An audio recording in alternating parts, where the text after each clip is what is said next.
So, most Americans will go their entire lives believing that there are no big cats in the eastern United States, and that in North America we have only one big cat, the American mountain lion, also known as a puma or a cougar. And even fewer know that this is actually not correct. Across the lower half of North America, and yes, into the United States, the population of jaguars is steadily and stealthily increasing. Jaguars are one of the world's most overlooked and unstudied large cats. Even in the 1960s, there was no survey or estimated population of jaguars in the Americas.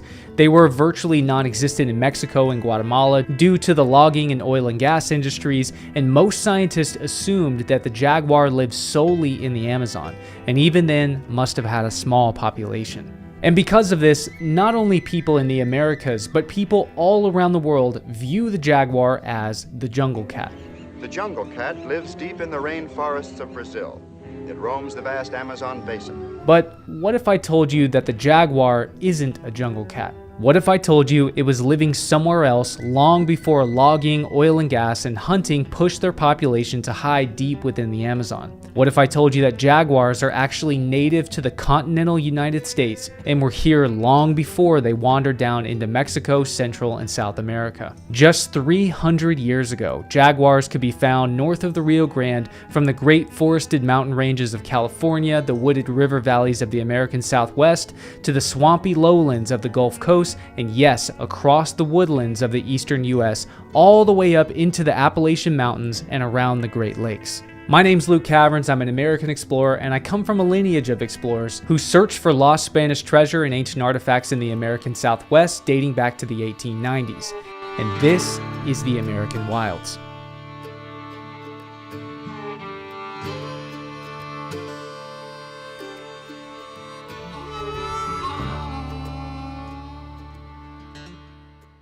In 1680, the American colonies were not what we imagine the colonies of the American Revolution to be like. It was still a wild and sometimes lawless place. Colonists at the time would have seen themselves as survivors as much as settlers on the rough, untamed eastern coast of a remote, mostly irrelevant, and wild frontier.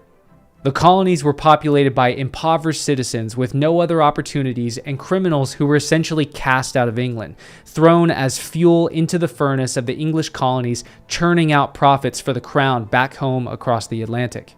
And English explorers like Thomas Ashe were frequently sent from England to spend time in the colonies, oversee its way of life, economy, landscape, and wildlife, document their findings, and report an assessment back to the crown when they were finished.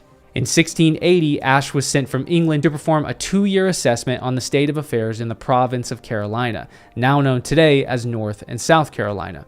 He arrived in Charleston and spent time gathering information on the city's economy, trade, climate, land, and agriculture. But he also ventured on horseback farther west into the foothills of Appalachia, where he gives what may be the very first descriptions ever written of the region's wildlife. Deer in infinite herds are found in all places of the woods and fields, the flesh of which is very good food and the skins very serviceable for many uses. Wolves, bears, panthers, and wild cats are always present here, and bears are sometimes found in great numbers. There are also plenty of deer, but there are no beavers at all, and no ground squirrels. Now, most likely the absence of beavers and ground squirrels is not because they weren't there, but much more likely because the fur trade began in Appalachia long before historical documents would indicate.